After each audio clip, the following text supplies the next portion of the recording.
assez récemment de réaliser une séance photo fitness directement dans une salle de sport et je remercie au passage Benoît pour son accueil, Fabien pour sa patience et Constance pour l'aide qu'elle m'a apportée en tant qu'assistante photographe ce jour-là. Alors l'idée c'était de découper la séance en deux temps, du photoreportage dans un premier temps pour prendre un peu mes marques et surtout laisser le temps à Fabien de finir sa séance d'entraînement et dans un deuxième temps du portrait un petit peu plus travaillé.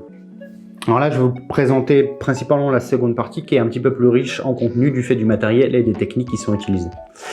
Donc dans cette vidéo, on va parler schéma de lumière adapté à la photographie, on va un peu parler matériel et on va parler gestion du temps et on s'y met juste après ça.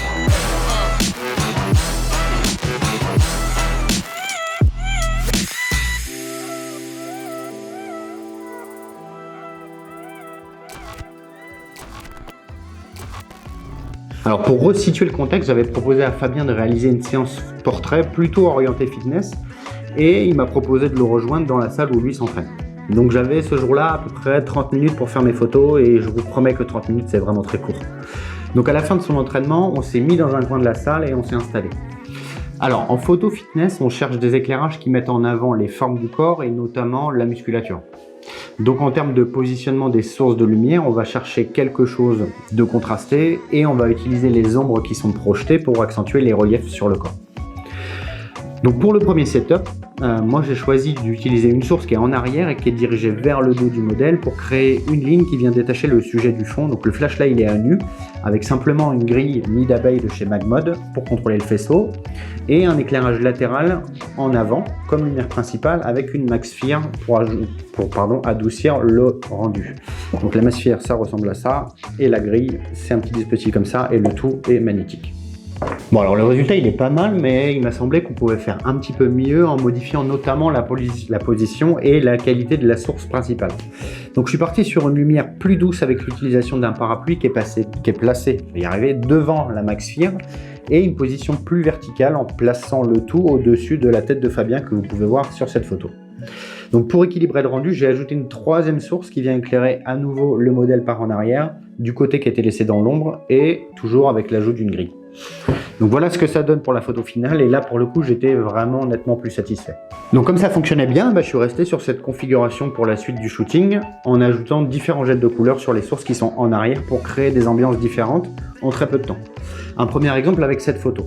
Ici j'ai demandé à Fabien de s'asseoir et j'ai collé d'un côté un gel de couleur ambre, donc qui est jaune, et de l'autre côté un gel de couleur rose en gardant toujours mon parapluie en place comme lumière principale.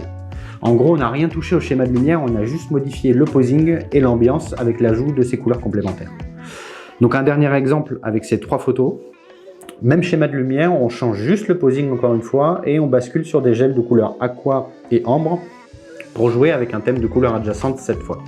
Et je vous renvoie à l'usage de la roue chromatique pour le choix de vos couleurs. C'est vraiment très pratique. Et après, il n'y a plus qu'à déclencher et s'amuser.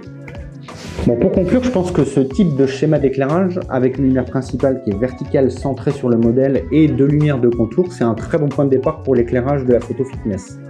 Et moi, j'aurais aimé avoir un petit peu plus de temps pour jouer avec d'autres configurations de lumière et utiliser un peu plus l'environnement de la salle pour jouer sur des effets de profondeur. Un autre point que j'ai noté, c'est que ma mesure de lumière, elle est vraiment pas optimale et dans la précipitation, j'ai laissé mon flashmètre dans mon sac. Et je sais que j'aurais pu sortir de meilleures photos en prenant 2 minutes de plus pour affiner le réglage de mes sources avec l'usage du flashmètre. Alors côté matériel, les systèmes magnétiques de chez Magmod c'est assez pratique. Je pense notamment à la vitesse avec laquelle on peut changer les gels de couleur ou encore contrôler le faisceau avec les grilles. Et dans l'ensemble ça fonctionne vraiment bien. La limite c'est juste que si vous cherchez une lumière qui est très douce, ces petites sphères-là, pour moi, elles ne diffusent pas suffisamment. Donc, je vous recommande l'usage d'autres modificateurs de lumière. Et là, dans mon cas, moi, j'ai utilisé un parapluie. Parce qu'en fait, c'est super compact et donc ça reste vraiment très facile à transporter. Et j'en ai toujours un sur moi.